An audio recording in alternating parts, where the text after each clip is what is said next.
মাজগাঁও শফিকুল ইছলামৰ তিনিটা সৰু বৰ ঘৰ অগ্নিকাণ্ডত সম্পূৰ্ণৰূপে যোৱা আপোনালোকে দেখিছে, প্ৰত্যক্ষ কৰিছে। সাধাৰণ ফেৰী কৰি জীৱন নিৰ্বাহ কৰা, পৰিয়াল পোহপাল দিয়া শফিকুল ইছলামে এই জুই নুমাবলৈ গৈ তেখেতেও যথেষ্ট পৰিমাণে আঘাত বা অগ্নিদগ্ধ হয়। তেখেতে ইতিমধ্যে হস্পিটেলত ভৰ্তি হৈ চিকিৎসাধীন হৈ থাকিব লগা হৈছে। এখন ঘৰৰ সম্পূৰ্ণ আচবাবৰ পৰা আৰম্ভ কৰি তেখেতে যে সৰু ক্ষুদ্ৰ এটা ব্যৱসায়ৰ লগত জড়িত, ব্যৱসায়ৰ সমস্ত বস্তু, সমস্ত টকা পইচা জুইত ভস্মীভূত হৈ যোৱাৰ ফলত তেওঁ আজি সৰ্বশান্ত হৈ পৰিছে। তেওঁ দুবেলা দুমুঠি অন্ন কেনেকৈ যোগাৰ কৰিব, তেওঁৰ পৰিয়ালটো কেনেকৈ পোহপাল দিব, এক শোকাকুল পৰিৱেশ মাজগাঁও অঞ্চলত দেখিবলৈ পোৱা গৈছে। গতিকে আজি এই পৰিৱেশ আমি পৰ্যবেক্ষণ কৰিলোঁ আৰু এই মুহূৰ্তত চৰকাৰ বা জিলা প্ৰশাসনক এটাই দাবী জনাম যে দুৰ্যোগ ব্যৱস্থাপনাৰ ফালৰ পৰা চৰকাৰীভাৱে এই পৰিয়ালটোক এককালীন সাহায্য প্ৰদান কৰিবলৈ দাবী উত্থাপন কৰিছোঁ।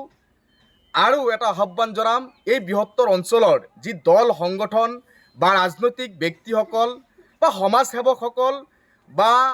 মানুহক সহায় কৰা হৃদয়ৱান ব্যক্তিসকলক মই কাতৰ আহ্বান জনাম, আহক আমি সকলোৱে শফিকুল ইছলামৰ দুৰৱস্থা, সেই দুৰৱস্থাত তেখেতক অকণমান সহায় কৰি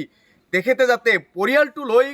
কোনোমতে জীৱন নিৰ্বাহ কৰিব পাৰে, তাৰ কাৰণে আমি সকলোৱে সহায়ৰ হাত আগবঢ়াওঁ আৰু তেখেতৰ লগত দুখত সমভাগী হৈ সকলোৱে যোনে যিমান পাৰে অকণমান সহায় কৰি তেখেতক আকৌ যাতে শফিকুল ইছলামে নিজৰ ব্যৱসায় আৰম্ভ কৰিব পাৰে, আকৌ যাতে শফিকুল ইছলামে তেখেতৰ যি সপোনৰ ঘৰ, সোণৰ ঘৰ, সেই ঘৰটো সাজি যাতে